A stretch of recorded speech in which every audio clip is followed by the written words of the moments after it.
Oh, cool.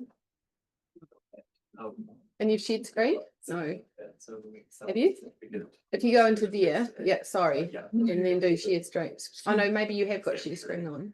Yeah. Yeah, that's it. It's not too bad, but I mean, I think it's purposes on but yeah, I think Right. need that. Oh, so Jeannie, are you happy? Would you be able to use the keys? Yes. And I can have the mouse so I can be managing the chat and stuff. Yeah. That would be good. Thanks. Thank you. No.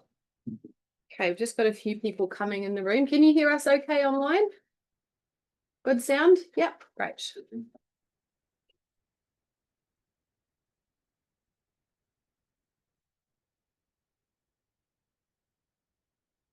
Do I need a, I don't think so. The mics are picking up Jeannie as well. Fine. Jonathan, can you hear Jeannie when she speaks? Go ahead. I can hear. right. Thanks.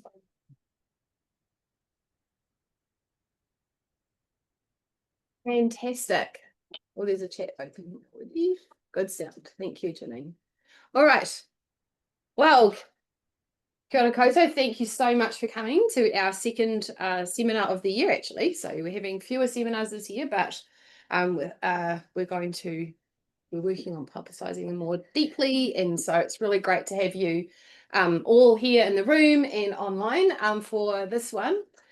So welcome to Dr. Jeannie Snelling from the Faculty of Law and Dr. Jonathan Adler for this topic on for the seminar on the Considering the End of Life Choice Act prohibition on healthcare providers initiating any discussion about assisted dying.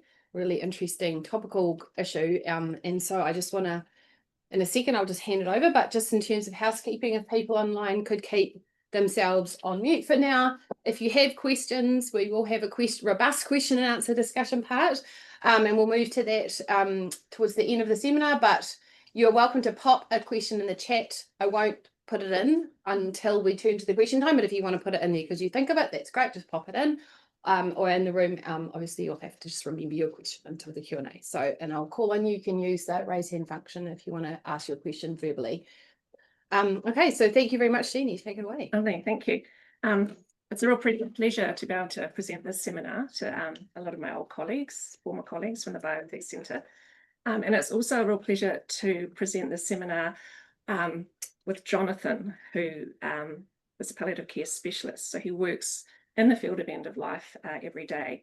And he was one of our students in the law and medicine paper, one of the students on the postgraduate bioethics and health law. And it's such a strength being able to collaborate with people who are actually in the field. So I have to say that the origins of our topic, which we have published, it's about to come out in the Otago Law Review, the origins of that was in a paper that Jonathan wrote for his law and medicine assignment.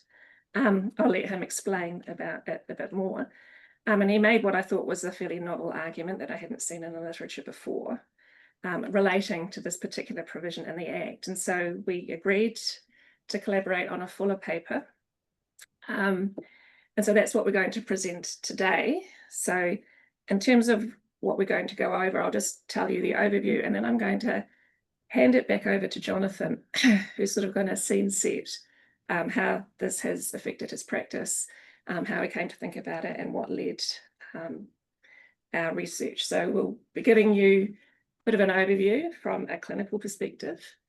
I'll go back and explain how the End of Life Choice Act came about and how this particular provision that we're looking at arose, how it got on our statute books. We'll look at why that provision was introduced. So we have to look there at one of the Australian states that we replicated in terms of the provision. Look at some of the ethical, professional, legal critiques of that provision. And then we'll go into what we think is a bit more of a novel argument, which is that that provision is actually problematic from a New Zealand Bill of Rights Act perspective. And then we'll open it up for discussion at the end. But at this point, I'm going to hand over to you, Jonathan. And I also have to say, on Jonathan's behalf, that he's actually working in the real world today, and he may be called away, but we're hoping that that doesn't happen. So thanks, Jonathan. I'll hand it over to you. Well, kia ora, everyone, and thank you for inviting us along. I think that being called away is just to add a little frisson and to keep you on sort of into this. Will he or won't he have to go? But hopefully won't. I'm a jobbing palliative medicine doc at Wellington Hospital, and I've been a consultant here for the last 25 years, which means I'm over halfway to being a fossil. Um, and um, and I just want to give a caveat as well that normally when I present, I walk around. So I'm now seated and tethered to my desk, and for the benefit of the greater good, I've decided not to walk around with a phone because that would cause nausea and not be good for you guys. But if I do some strange jerking movements throughout this, it's because I just want to get up and walk and talk. So that aside, actually, what would be helpful for me is just to know how many people there are in the room that I can't see. Yeah, there are 19 people in the room plus Lovely. Jeannie. Okay, well, it's lovely to see. Not to see you, but Yeah. So next slide. Yeah. So in my practice, which has had to take on the End of Life Choice Act in the last 6 years, or knowing that it's coming, one of the issues is that it's affected how I work as a clinician. Not because I have any problems with talking to people about assisted dying or that I either agree or disagree with it. But the issue is it just the way the Act is has a provision in it actually stops me doing my professional job in a way that I would normally do. So by way of explanation to begin with, the Act, which we will get onto in more detail a little later on, has very specific safeguards for to protect the population and to ensure that only the right people are able to proceed and have assisted dying. And so there's a list of those there. And the one that we're going to talk about here is a very specific one, which is the prohibition on initiating advanced discussions about assisted dying. So next slide. So just so you know exactly what we're talking about, this is the provision in the Act, and it says assisted dying must not be initiated by health practitioner. So, and specifically, a health practitioner who provides any health service to a person must not, in the course of providing that service to the person, initiate any discussion with that person that in substance is about assisted dying under this Act, or make any suggestion to that person that in substance is a suggestion that the person exercise the option of receiving assisted dying. So next slide, please. So I want to spend a little time explaining why this is such a barrier to some of our practice. So I want to ask you guys, at the end of, this is a question that was asked in a study, quite an old study, but to patients, families, doctors, and nurses. At your life's end, what's important when talking to your doctor? So I just want to, I don't know if it's possible to just hear from you about what your thoughts are, you know, what would be important for you when talking to your doctor? Mike, Suffer. will you suffer? Yeah. Looks like you're already In it. Yeah. How long is it going to take? So you need to be able to ask very specific questions about what the future looks like. Any other thoughts? What you want from your doctor? You'd want to know all of your options. Yep. All of your options. Okay. Any other? Someone in the chat has put one out. Spiritual needs, peace, suffering, love, compassion, connection. So you'd want to know that your doctor would be able to talk to you or at least listen to you about those sort of things, which are important for you. So yeah, so look, if you just press the button again, thank you, Jean. The study in particular lists a whole lot of things that came out like in the top 10 of what's important. And when it became about specifically around doctor issues, so over 85% of people in the study of about 450 people said the most important thing that they need from a doctor is that they're able to listen, that you can trust them, that you can discuss your deepest fears with them, that they know me as a whole, and that they will be comfortable talking about any aspect of dying with me.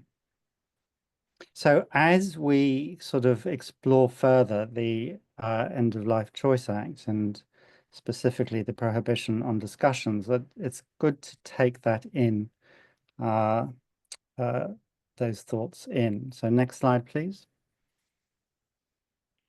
So I'm going to talk about two specific patients. One person is for real and one person is to make a point.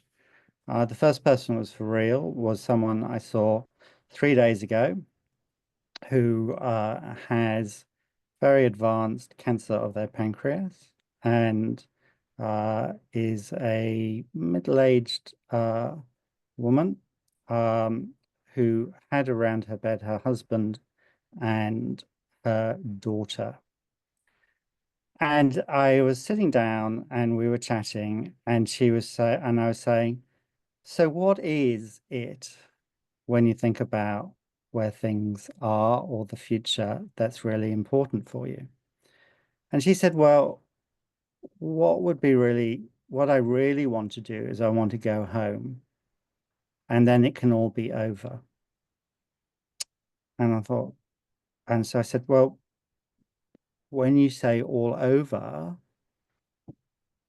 that sounds like maybe a relief. Can you tell me what you mean by that?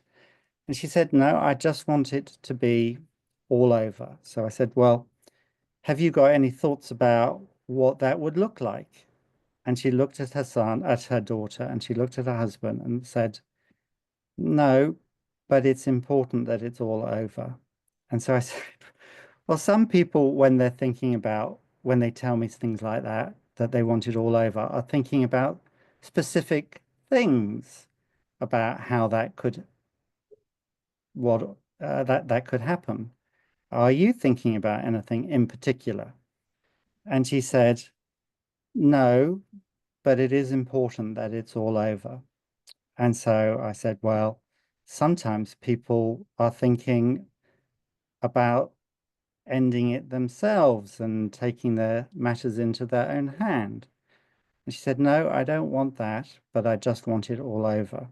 And at the end of the conversation, I couldn't get her to go anywhere further. And she said, but it does conflict with my belief. And I said, tell me about your belief. And she said, well, I'm Catholic and I shouldn't be thinking these thoughts. And I said, well, can you tell me a bit more about the thoughts that you're thinking about that are so upsetting? And she said, no, but it would be nice if it was all over. And when I finished the conversation with her, we stepped out, and her daughter came up to me and she said, you do know what she was talking about, don't you? And I said, well, and she said, she wants assisted dying, but she just can't ask about it. Why didn't you ask her? And so I had to explain why I didn't ask her, because someone, according to this law, needs to bring this up with me specifically and mention about assisted dying. So, Jean, I don't know if you want to do your one as well from the. Oh, no, you can if you like, unless you want me to. I just don't have the. Hang on. No, Oh, I I don't. can then. Yeah, I Yep. don't have the actual information, which you know in detail with me. So this is a hypothetical that I made up for an exam, but it isn't fanciful. And I'll explain why in a minute. So this is a man who, according to the hypothetical, lives rurally in a remote part of New Zealand. He also has metastatic pancreatic cancer. He's had some chemotherapy to palliate, but he's suffering badly from the effects of that. And he has nausea, pain, and the chemo actually hasn't improved things. He's visited by a nurse practitioner who overhears him distressed talking to his wife, saying that he wants her just to crank up his morphine. And she says she can't do that. And then he says, well, I'll do it myself. And the nurse practitioner overhears that, but she's aware that neither of these people who live rurally are aware of assisted dying. And so the question was, what are the options in that situation? And the option is really to do nothing or to break the law. And that kind of scenario where someone may consider suicide to end suffering at the end of life isn't unheard of. And at least in the Seals litigation, there was evidence put before the court. It was old data, but there was data that very small percentage of people who commit suicide have a terminal illness. And it was also sort of one of the arguments used in the Canadian case for overturning very blanket prohibition on physician-assisted dying. So they are the two scenarios. Any comments about those scenarios before we move on, or questions?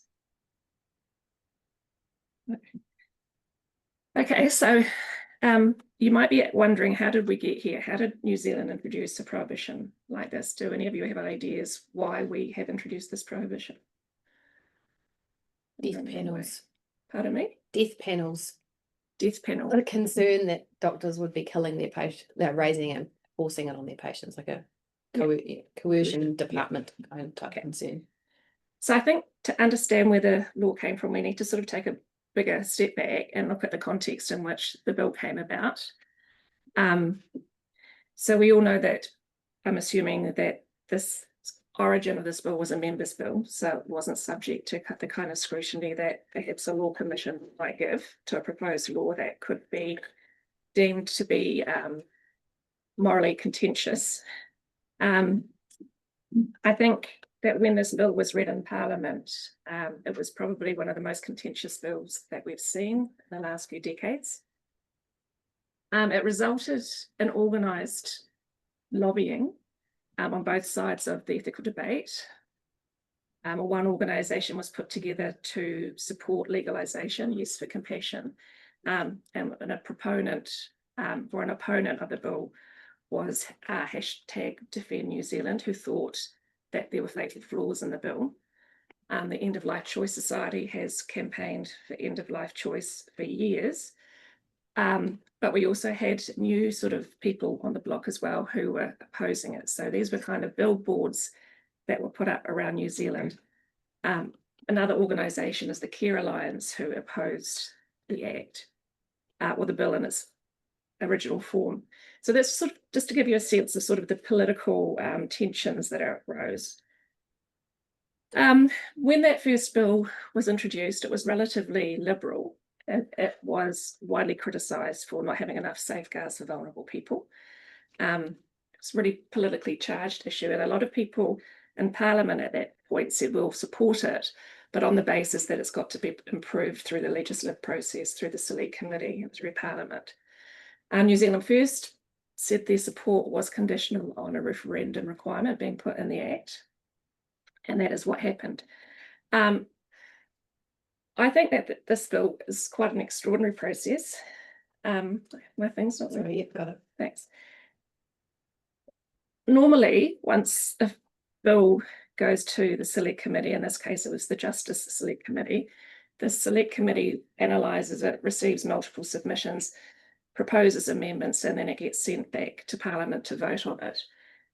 This was so contentious that the select committee couldn't actually agree about any substantive amendments, and they couldn't agree it was passed, which is very unusual.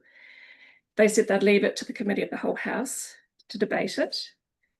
And because it was clear that the bill in that state wasn't going to go any further unless it was amended, there were actually over 100 supplementary order papers put before Parliament, all seeking to amend the bill in some way to fix what were perceived flaws. One of those supplementary order papers was David Seymour's, who was on notice that unless he suggested significant changes, the bill would be unsuccessful. So he put forward a supplementary order paper that narrowed the eligibility criteria significantly and introduced a whole lot of new safeguards.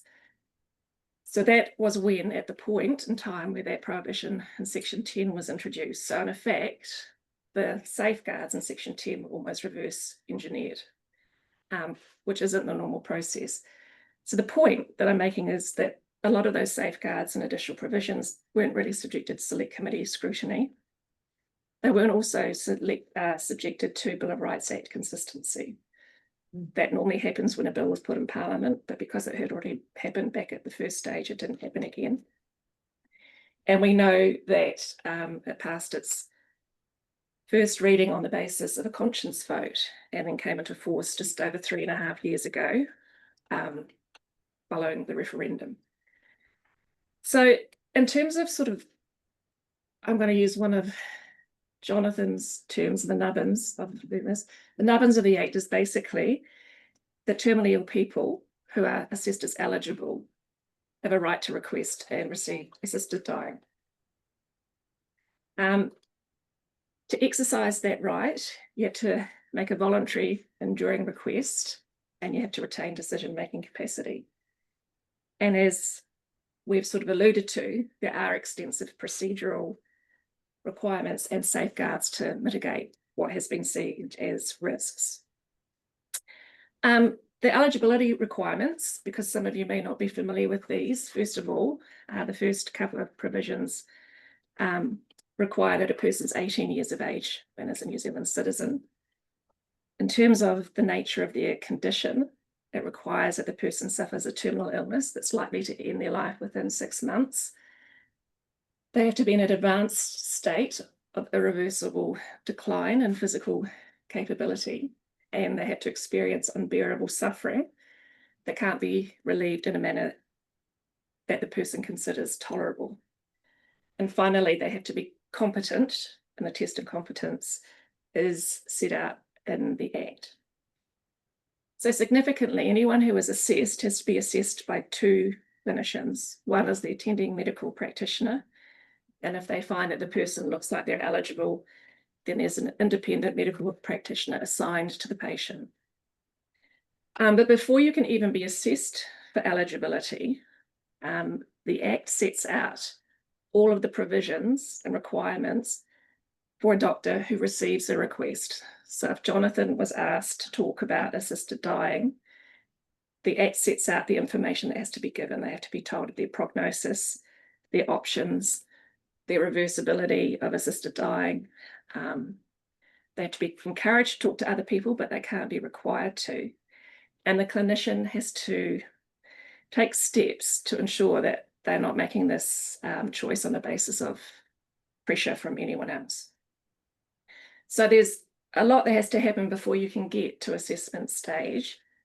And the emphasis in the Act is that a person has to be fully informed and they have to make a voluntary decision and a voluntary request.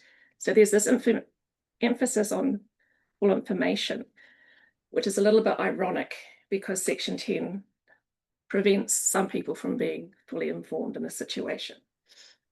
So in terms of why this provision came about, when we were debating it and saying that it was not safe enough, Seymour looked towards the Victorian Act. So Victoria, the state of Australia, and well, the Victorian state of Australia, was the first Australian state to legalise assisted dying in 2017. They put a ministerial advisory panel together, and they were tasked with formulating a safe and compassionate voluntary assisted dying regime. And it was that panel that raised concerns that vulnerable patients could be coerced into making this decision by clinicians. And the reason they said that, they said there's an inherent power imbalance between providers and patients. And there's coercive potential, even if it's not intentional. They said there's no evidence that this happens, and they looked to Canada. But given the significant adverse outcomes, they said it warranted anyway this prohibition on initiating assisted dying. So we cut and paste that provision. But no other countries, at least, have a similar provision. And interestingly, since Victoria legalised, all of the states in Australia have now legalised assisted dying. The only other Australian state to adopt this is South Australia. 3 out of 4 other states have said we will have some kind of safeguard, but it won't be as extensive. So they have a provision that says a medical practitioner or nurse practitioner can't initiate a discussion unless they discuss treatment and palliative care options at the same time. So it's a bit more nuanced. And Western Australia rejected it altogether. They said health practitioners have a professional obligation to ensure their patients are fully informed. And so they elected not to include that. So in terms of this, there are a lot of reasons why this provision has been critiqued, but I want to pass it back to Jonathan really to talk about sort of the ethical professional implications of this prohibition.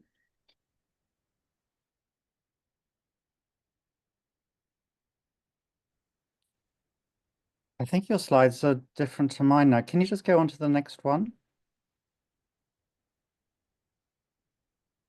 No, this is a slide that just says, you know, what are the critiques. Yeah. Okay, so fine. So the bottom line then is the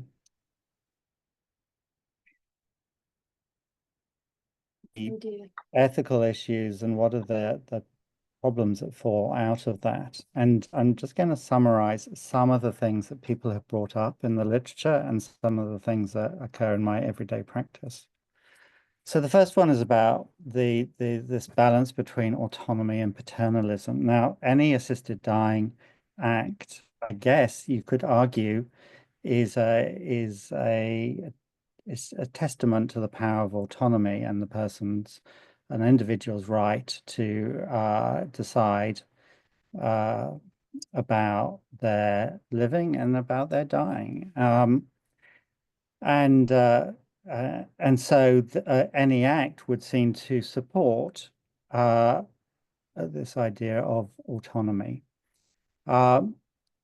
However, for someone to be autonomous when they're deciding about whether they wish to consider assisted dying, one, they've got to be knowledgeable that this service even exists within New Zealand, and there's good evidence that people don't understand the breadth of palliative care, let alone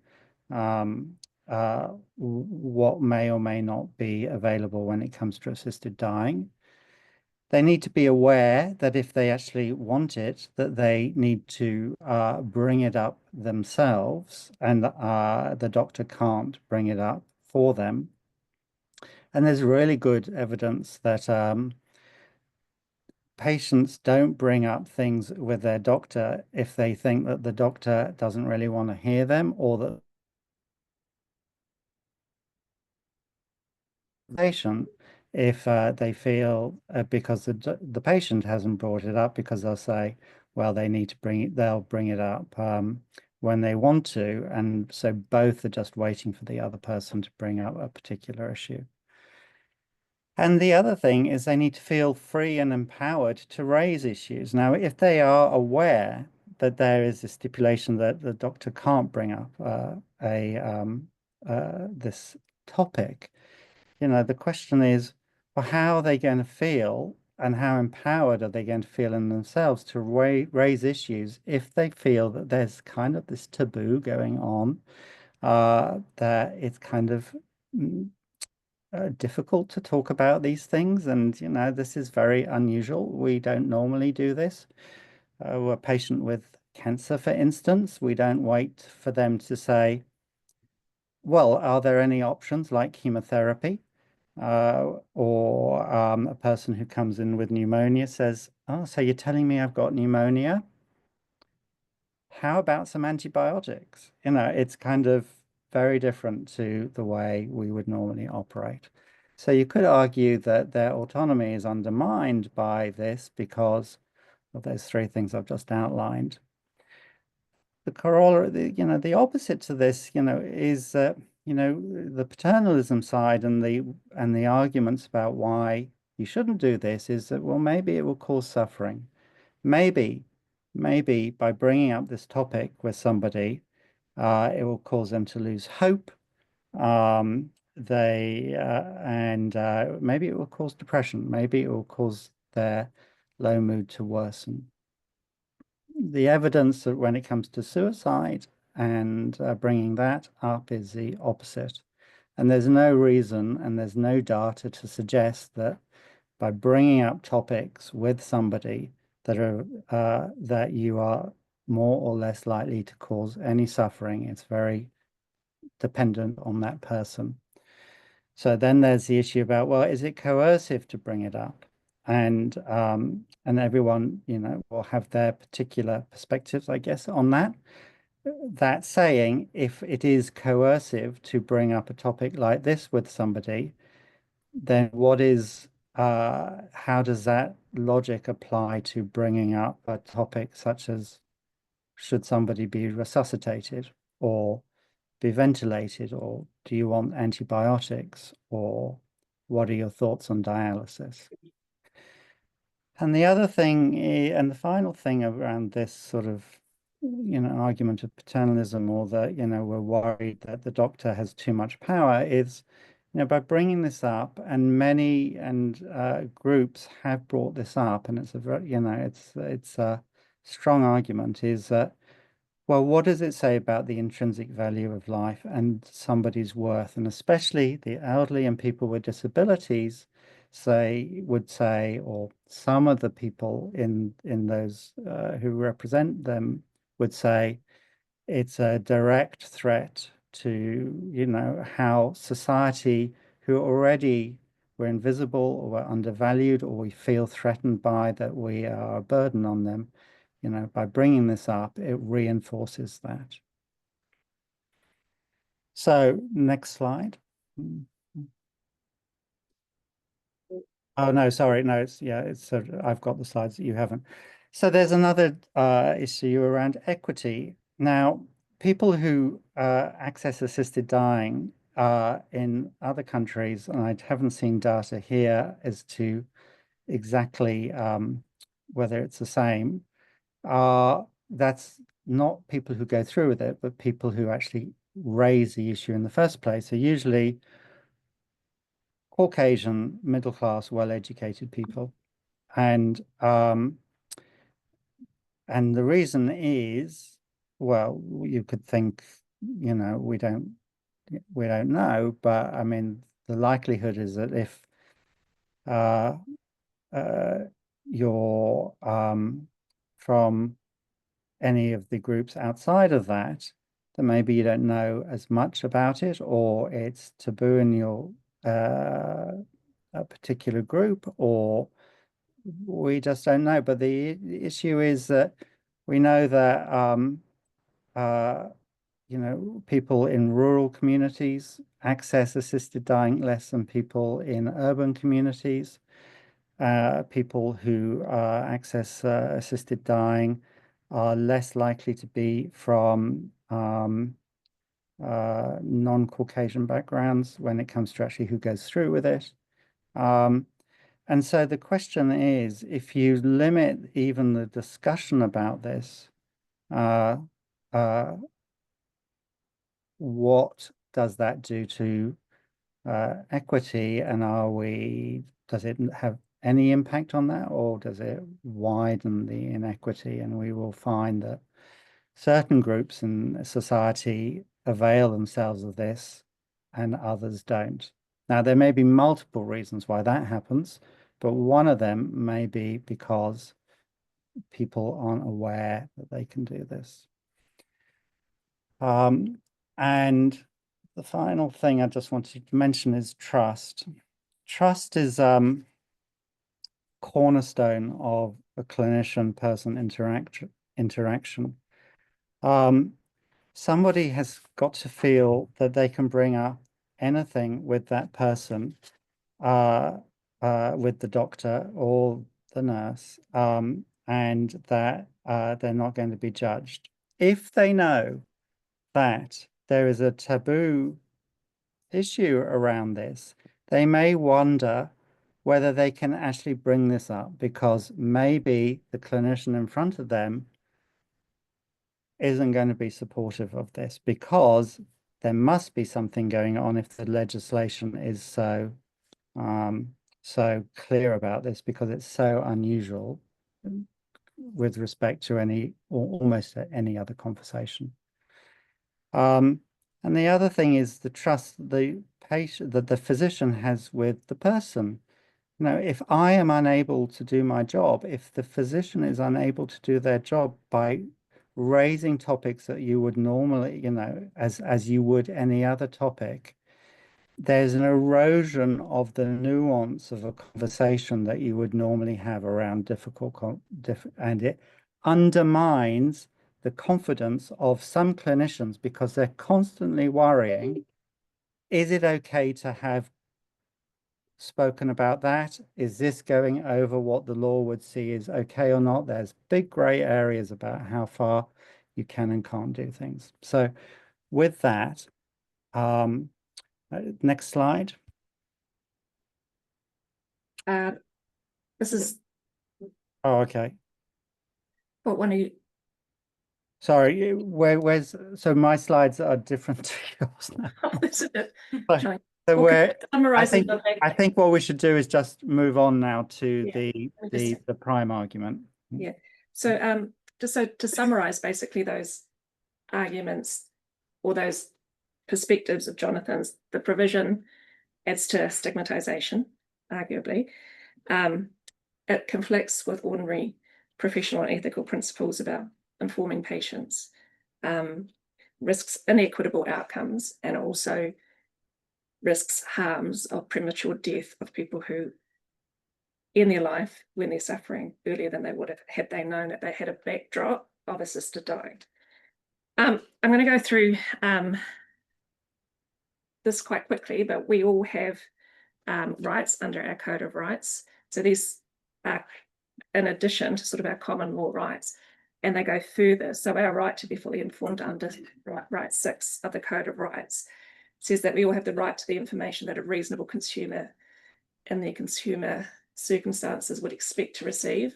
So an explanation of their condition, an explanation of the options available.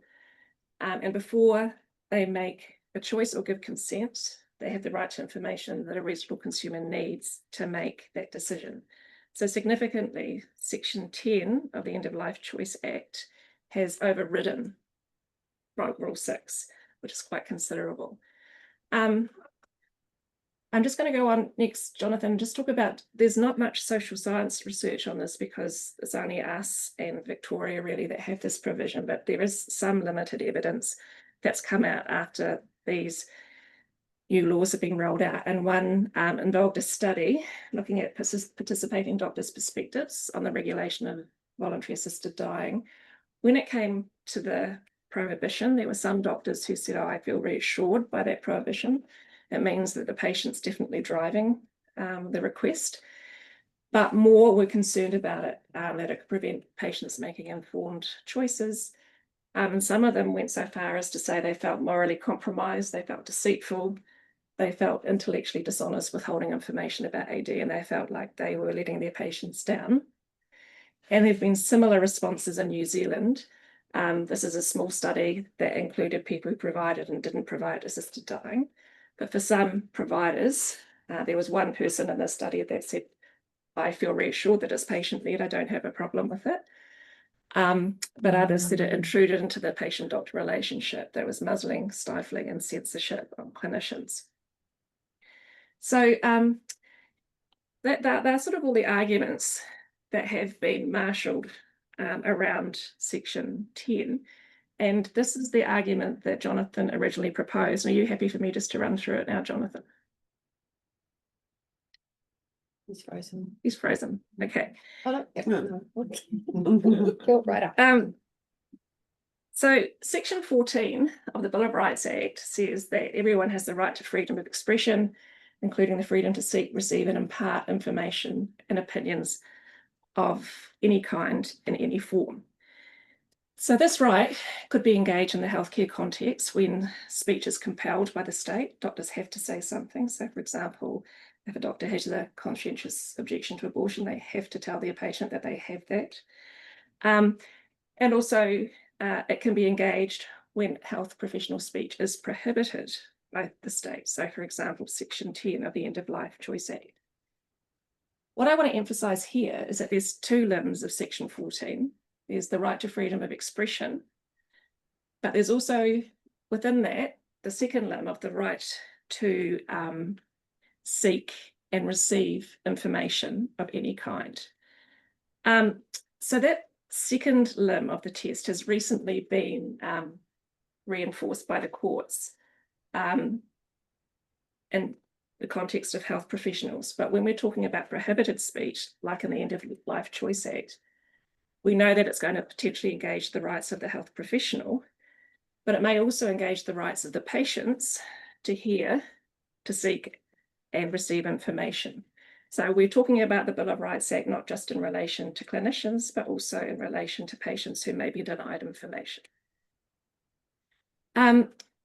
That second limb has been reinforced in this case of Moncrief and Spittle, where it says it's not just about people's right to freedom of expression, it's also about people's rights to hear information. So they went all the way to the Supreme Court. But the other case is a little bit more relevant to us because it involved health professionals who challenged the requirement for them to tell patients requesting abortion if they were a conscientious objector, that they had a conscientious objection to it. They argued that that compelled speech was contrary to their right to freedom of expression. But Justice Ellis, in that case, said we also have to take into account the right of others to access information. And in reliance of that, she did rely on a decision from the European Court of Human Rights that actually involved a case of prohibited speech. So that was a case involving abortion again. Before Ireland liberalised their abortion law, it was unlawful to undergo an abortion, and there was an injunction. There was a law preventing clinicians from telling patients that they could actually receive an abortion outside of Ireland. An injunction was passed prohibiting that speech, and that was taken all the way to the European Court of Human Rights, and it was reinforced there that that prohibition was overbroad, and it was a disproportionate limit on the right of women to seek and receive information. So this is important in kind of trying to conceptualize the arguments that we're making by this. The rights in the Bill of Rights Act, I kind of want to emphasize that they're significant. Parliament's supposed to take them seriously. When laws are introduced into New Zealand, at the first stage, the Attorney General normally vets them for consistency with the Bill of Rights Act. If they're inconsistent, then Parliament's put on notice. It's not a case of supreme law where the bill is then rendered invalid, but it does have to be taken into account at least. Having said that, not all rights in New Zealand are absolute. We know that rights are part of a social order in which they must accommodate the rights of others and the legitimate interests of society as a whole. So we want to be really careful about what we're talking about in terms of the argument we're making about professional speech. So what I want to point out here is that we're not suggesting, when we're talking about freedom of speech in this context, that health practitioners have an unfettered right to say whatever they want, regardless of the content or the context in which they say it. We recognise that there is actually an obligation on the government to regulate health professions in the interests of public health and to make sure that there's a workforce that are competent, safe and qualified to practice.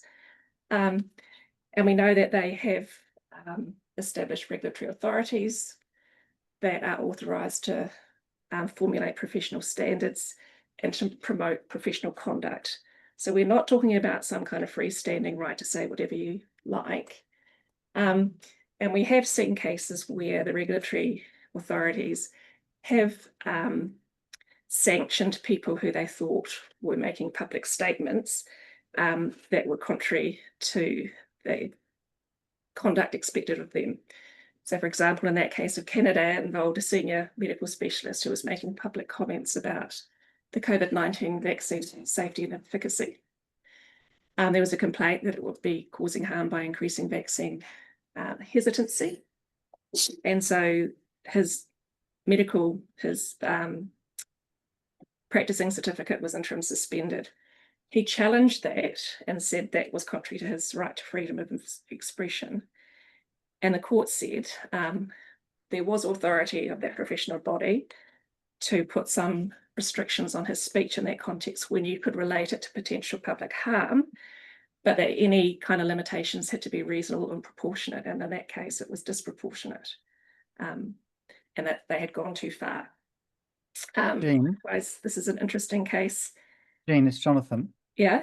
To say we did have we had a pact, you and I, sort of at the end of life, just to remind each other if time is ticking out. And yeah. And we're almost on track. So this is a very important conceptualization of what we're saying.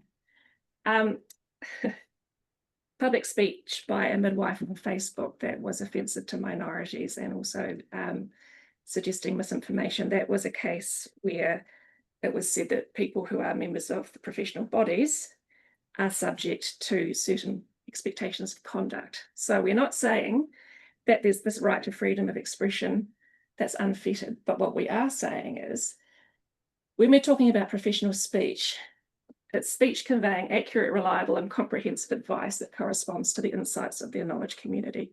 So it's appropriate in the context, just as Jonathan has set out, is appropriate in the context of a patient-doctor discussion at the end of life.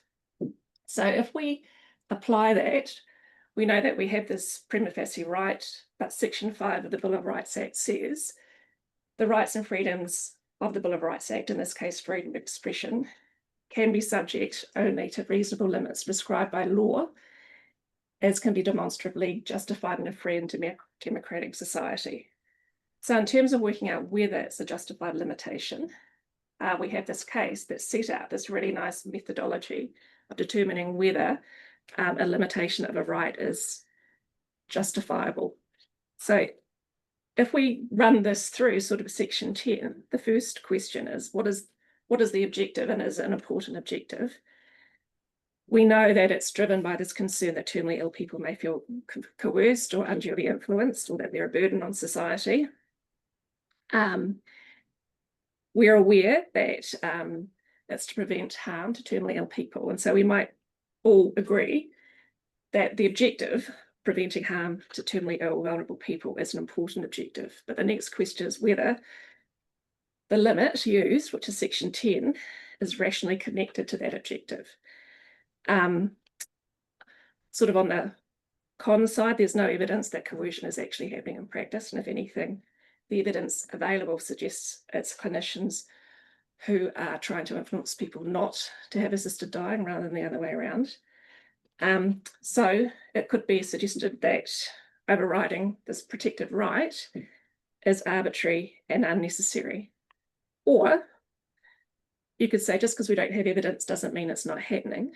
And there are significant consequences if it does. So it may be also that that prohibition has prevented coercion. But even taking that into account, it's unclear that Section 10 would actually alleviate this risk of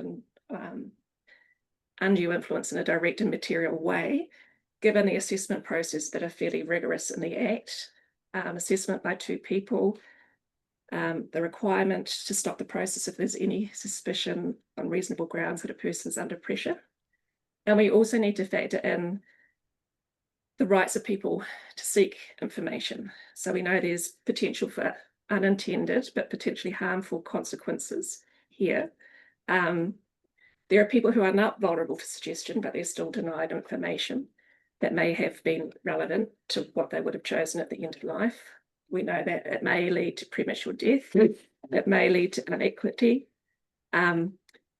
So there are strong reasons against the prohibition. That next question is the prohibition limiting the right to freedom of expression, the right to hear information to the limit, to the least extent possible? And the argument there is quite clearly, the answer to the argument there is no, there's a lot of different approaches we could adopt to achieve that objective of protecting the vulnerable people. We could train providers, we could do communication unconscious bias training, or we could adopt a more narrowly tailored approach like the other Australian states that says you can only raise assisted dying in the context of a balanced conversation, and if you're an appropriately qualified health professional. So this is sort of where we got to that. This is a quote from Justice Tipping, that when Parliament introduces new laws limiting rights, you shouldn't use a sledgehammer to crack a nut. And our suggestion is that Section 10 is the proverbial sledgehammer, where it may have been well-intentioned, but it has significant adverse consequences. So, but we are not just leaving it there. And Jonathan, I'm going to be quiet and let you talk in a minute, but it doesn't mean that end-of-life choice decisions don't require sensitivity and skill, and people have different conceptions of the value of a terminally ill person's life. Raising this could create distress for people. So is the question that we've got to is really, is there a need to protect patients from distressing or harmful clinical interactions? And if there is, then how do we go about that? That's the paper if anyone wants to read it. Anything to add, Jonathan? Well, there's a lot more we could say, and I think it would be really helpful. I mean, just useful, given that is just to open it up to everybody else now and hear people's thoughts and questions. Thank you so much. First of all, just thank you. I think we'll just switch over here so we can see everybody who is online and in the room, and we'll go until the hour. So Jenny, do you want to people in the room can raise their hands. They've got at least one question on Zoom as well, and people on Zoom can raise their digital hand, I guess, and we'll see that pop up, and we'll call on you if you want to ask your question in person.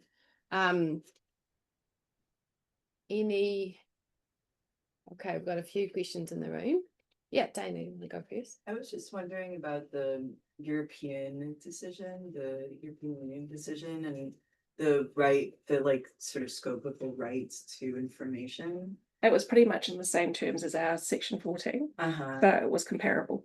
Okay, and did they say, you said it was were women treated as a class that were discriminated against?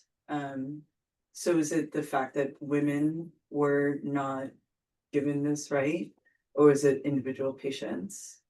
Like, was the fact that abortion provision was like there was like a protected class of people who were discriminated against because they weren't, or not discriminated, but they were like their rights weren't being respected? Because it was about the right to freedom of expression and the right to hear information, right, and that right applied to everyone, and that it was being disproportionately limited on the basis of an injunction that prevented clinicians from giving information about abortion access outside of Ireland. So it was essentially this freedom of expression argument. Mm-hmm. Yeah. So Janine has a question and she's also raised her hand, which I think means that she's going to ask it verbally. So here in the chat. Yep. Hi, can you hear me? Yep, we can hear you. Great. So Jeannie had already convinced me from previous conversations about the importance of this topic, but was looking for. I have a little reluctance to just open the door to it because of the number of reports where people have expressed extreme media distress that then distresses the rest of the population that bad things are being done. I just secondarily posted one of many that people say that they're coming in for health care, and instead of being offered health care, they're offered assisted dying. I guess is that the providers are not really trying to do that, but inadvertently are doing it in multiple ways in multiple places, and that it undermines the trust in the process, in the providers. And how might Mike, so my question was, would you, if we change the law, what would you do to try and prevent those kinds of misunderstandings and the harm caused by people with disabilities saying, instead of getting care, I was offered death? So, Janine, thank you. I think that for any discussion that a clinician potentially has that is going to raise emotions or is potentially about a serious topic, you will get some people that react in a very angry, defensive, insulted way, no matter how you do this. Now, that's not to say that some clinicians cannot be ignorant of how they come over and actually may be completely inappropriate in how they raise a topic, and may be biased in the way that they're thinking and have a particular way that they wish someone to go down. I would say that is as open to criticism for assisted dying conversations as it is for CPR discussions or chemotherapy or any other serious conversation that a clinician may have with somebody. And I don't know how you can regulate against someone just having a completely inappropriate, unnuanced, unempathetic, sort of clearly out of scope conversation with someone. And I don't think a law is going to stop those conversations from happening. What I would say, though, is I do think it's incumbent upon someone, in someone who at the end of life is often vulnerable, is often feeling powerless, is often got a sense of uncertainty, is having to deal with a whole lot of other things, to have as nuanced and as person-centered conversation as they possibly can. And that's going to be different from person to person. However, I kind of like the idea that you shouldn't simply be talking about assisted dying with somebody, and you should be talking about the full gamut, if only to work out what really the person is interested in and wants to talk about further. So I think a balanced conversation if in future legislation might be a way forward.